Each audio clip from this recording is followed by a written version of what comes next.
For several years now, people have been talking about comprehensible input as the method for learning languages. And it makes sense. It seems to be very approachable and effective. As a Japanese tutor, lots of my students ask questions about comprehensible input and how they can incorporate it in their daily study. I wanted to take a few minutes today to show you what I've been doing to learn Mandarin Chinese with comprehensible input.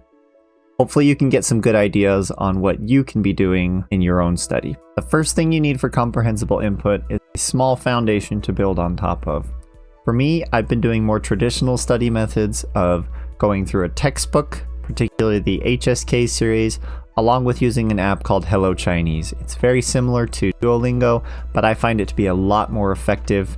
It has more native speaker videos and a lot less English use, so I've really been liking that. So I've probably put between 20 and 30 hours in between both of those. Well, I'm still very much a beginner, but I have something to build on top of. There are lots of ideas on the role of study in something like comprehensible input. Some people say you should study as little as possible and just let the repetition and the exposure and immersion fill in all the gaps pretty much once you have that foundation. I'm very much a study can help you get there quicker kind of a person, but in the end, you still need to have that immersion, and comprehensible input is great for that. This next part is the easiest part of the whole thing. Literally just go on YouTube and type in whatever language you're studying and comprehensible input. So for me, Chinese comprehensible input. Now this should give you tons of results, and most of these videos should be what you're looking for. For comprehensible input, they say you should be aiming for an N+1 level, N being your current level plus 1, so just barely above where you can understand everything. Now, as a beginner, that's not really realistic, and so I'll kind of show you how I use comprehensible input even at these very, very low levels. I've watched the first 15 to 20 seconds of this video, I'm Cooking for My Dog by Blah Blah Chinese, but I can already tell I'll be able to learn some things from this video. Now, something that might be good to do is check and see if it has captions as well, and subtitles, particularly in the language that you want, obviously. So let's just go through the video and I'll show you exactly what I would do going through this video.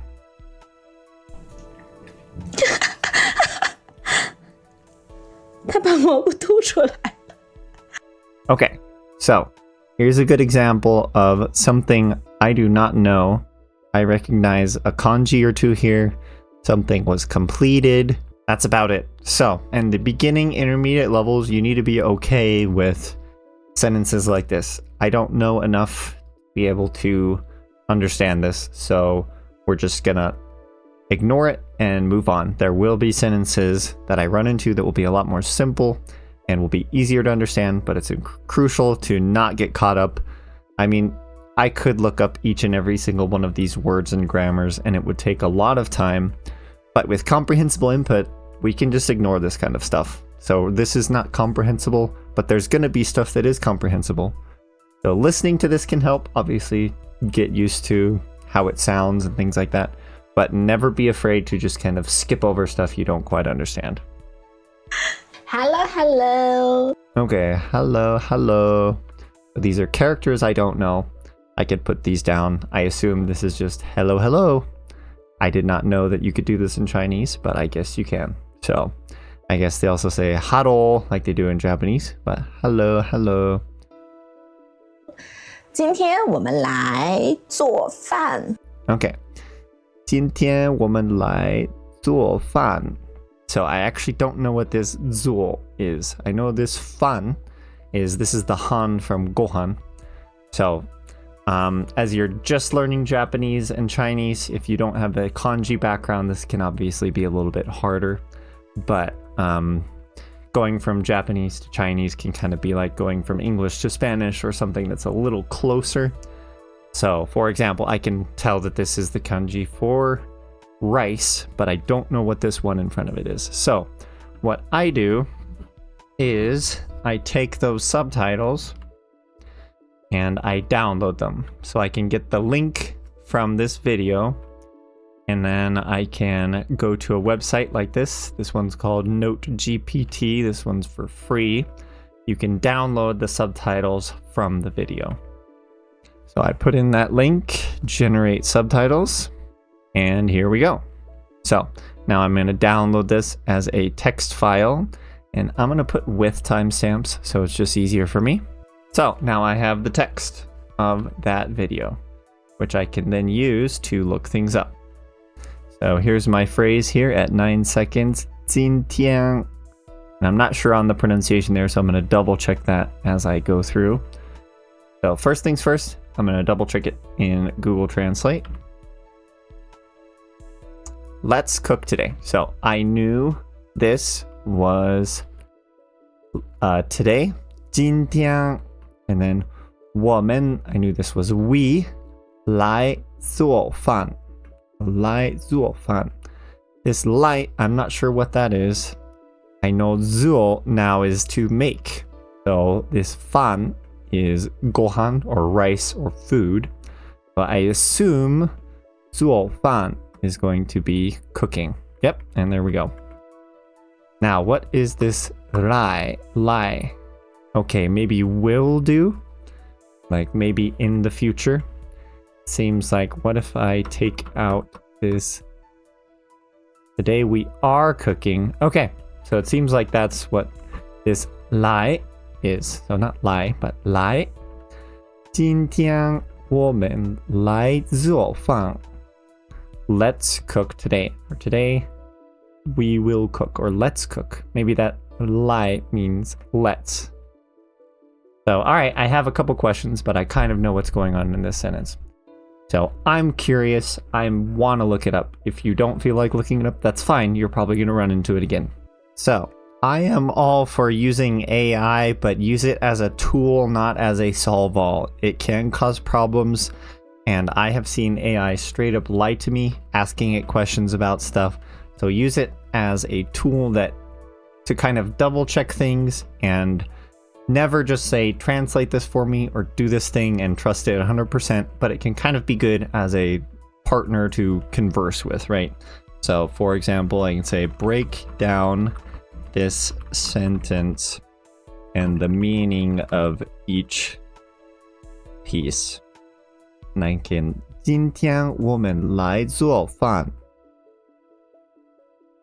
Absolutely, let's break down the sentence.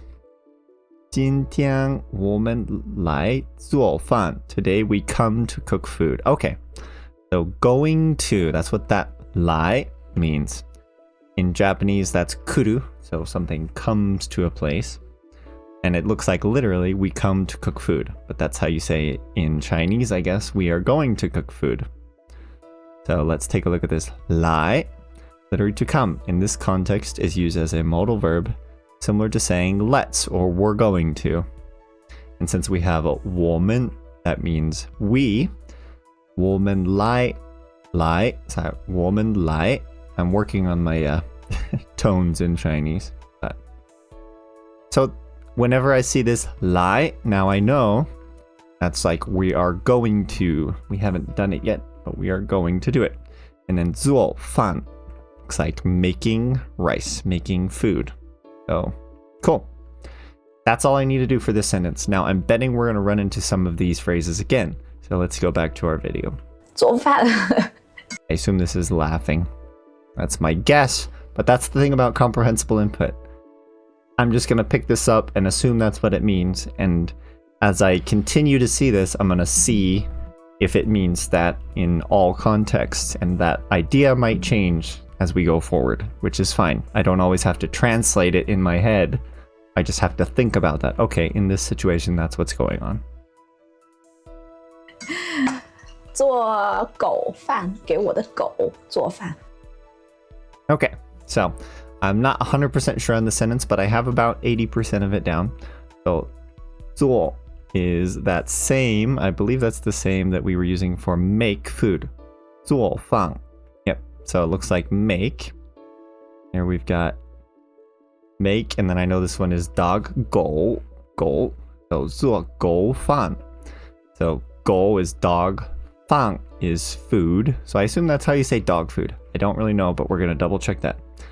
So dog food, 做饭. And then I know this one means to give, but I don't know the pronunciation, so we're going to listen to it. 给我的狗 Gate.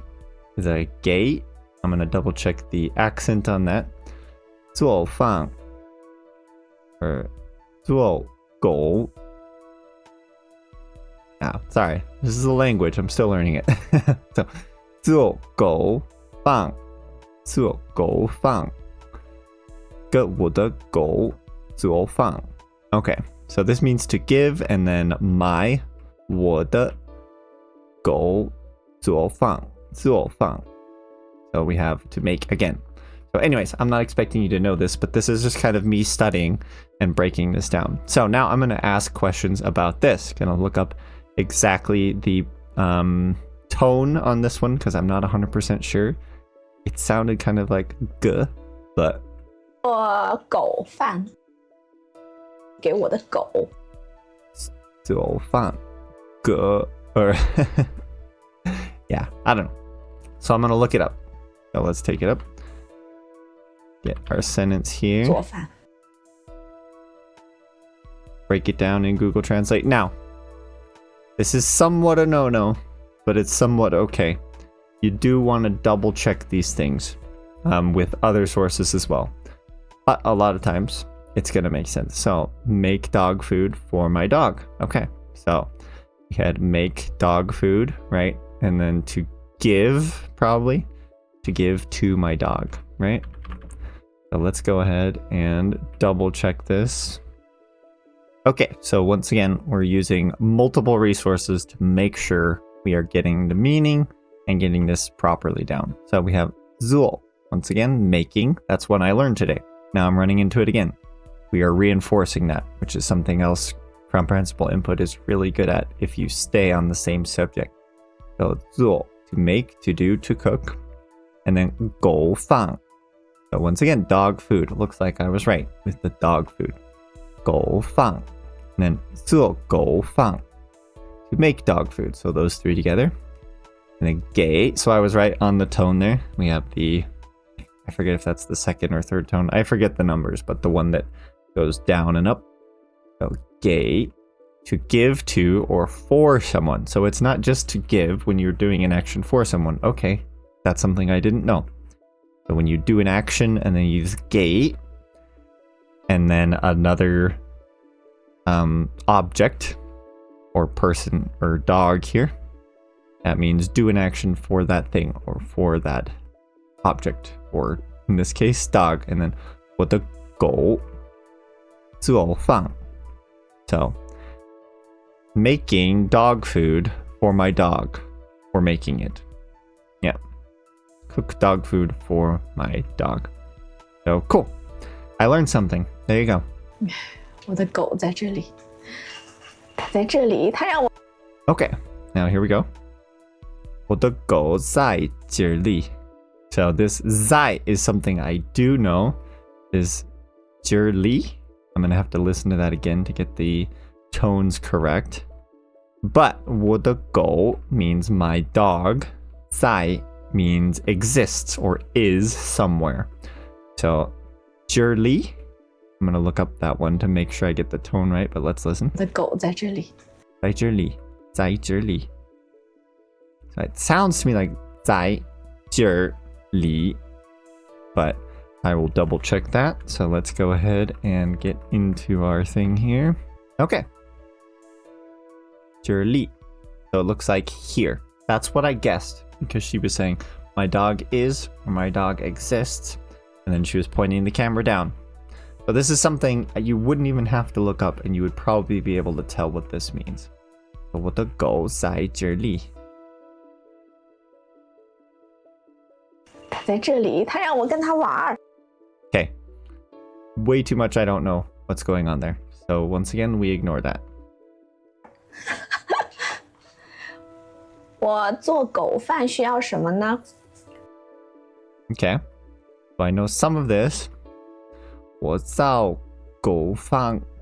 Now I know this one means to, we need in Japanese. This is like 需要 But what did she say here? 我做狗饭需要什么呢？需要什么呢? So, I understand about 50% of this sentence, but I'm going to skip it. It's not, for me, the way I'm studying right now, I just don't feel like looking all this up. It's just too much.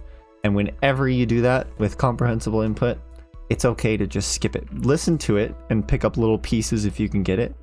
Like this. Okay, this probably means need. So we're making dog food. I'm making dog food. And then I need something. That's enough. If I just listen to this word here. 我做狗饭需要什么呢？需要. So I can look up that single word, and that's enough for me. But 需要. 需要 And here we go. 需要. Okay, this is repeated. I want to look this up. So let's take 需要 and we'll make sure we get the tones on that also correct. And in Japanese, I would practice the pitch accent as well with these. 需要 and 需. Is it 需要? Can I listen to that? 需要需要. I'm going to listen to her say this again. 需要. 我做狗饭需要什么呢？需要需要. Okay. 这个 Okay, so this is a kanji. Is that the same J that was in the Zhili? Possibly not. I don't know. I'm going to look that up. Let's take a look. 这个. It looks like it is the same kanji. So, we need something. And my guess is that this probably means like this thing here. We need this, maybe? 需要这个. Let's take that whole sentence and take a look at it. 需要这个.需要这个 需要这个. Okay, and I did get that right, I think. Now, that doesn't mean my pronunciation is perfect. I'm still working on it. 需要这个. This is needed, so we need this. So 这里 is this place, I'm guessing. That 里 is probably place. So here, I assume is 这里. So I can start using that in my daily life. 在这里. There's something around here. I can just say, here it is, right? There's something here. 在这里. Now here, this is 这个. And then this is an object, I'm guessing. So let's take a look and throw this into ChatGPT. Break this down to 需要这个. So 需要 together they form the verb 需要 to need something. Then we have 这个, this, a measure word. Okay, so this is like a counter in Japanese. This thing, this one. We need this one or this thing. Okay, cool. Now, because I don't know, I'm going to ask the difference between 这里 and 这个. Okay, so what is the difference between 这里 and 这个? Okay, so 这里 and 这个 start with 这, meaning this, but they refer to different types of things. 这里, this, inside, place, or location. So, my guess was right. Li means location, and in Japanese, a li is a distance, so that kind of makes sense. But you can kind of see where that similarity comes into place. So, 这里 is a location. Okay, 我在这里, 这里, I am here. Okay. And then 这个, this thing or this one. It refers to an object or item, not a location. Okay, so this is very similar to これ versus ここ in Japanese. So, cool. And I learned all this stuff without a textbook, just from a single video. Now, you don't have to do this. Something that you can also do is just kind of keep that in the back of your mind. I bet we would run into this or this place maybe a few times in this single video. And if you keep watching over and over and over again, that's what comprehensible input is. the more and more you see the same word in the same context, you're going to start getting the meaning. Now, I'm all for looking things up if I need to.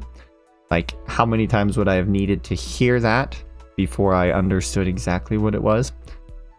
With 这个 and 这里, 这个.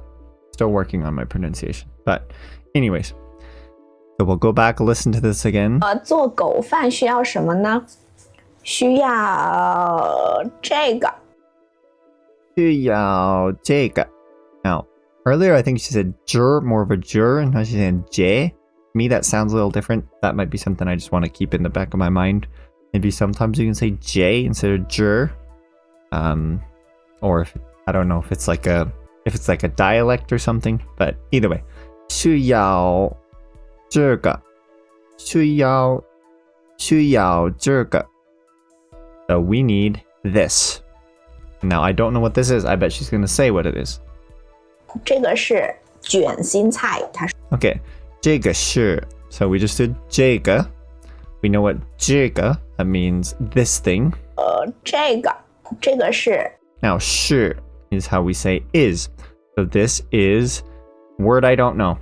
Perfect example of something that we can just start picking up in comprehensible input. Single word, but we want to hear it in context. Whatever you're feeling for the day, if you're feeling really excited and you want to do a lot of studying, look up everything you can. Like here, we now have a full sentence that I understand everything but a single word.